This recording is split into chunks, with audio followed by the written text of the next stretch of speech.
Savez-vous que nous avons fait récemment un exercice de vérité pour dire aux Sénégalais ce qu'il en était.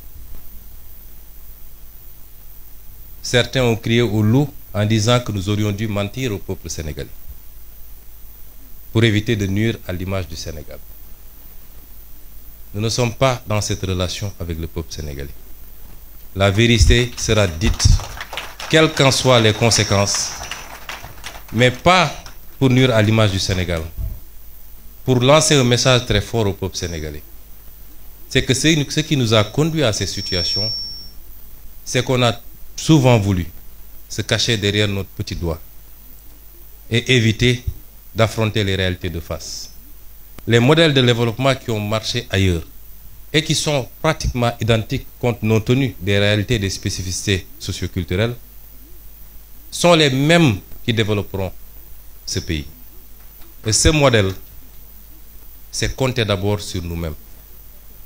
Notre note a été très légèrement dégradée. Nous attendions beaucoup plus. Pourquoi? Parce que même sur le plan international, les partenaires ont salué l'exercice de vérité.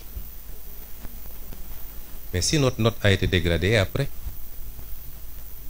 notre développement ne dépend pas du financement international. Il dépend de nous, de nos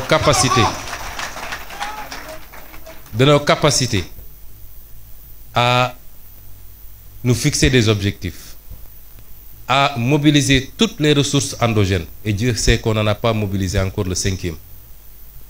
Et seulement, mais alors seulement, toute aide internationale, encore que c'est rare de parler d'aide, puisque c'est souvent des dettes, viendra simplement en complément.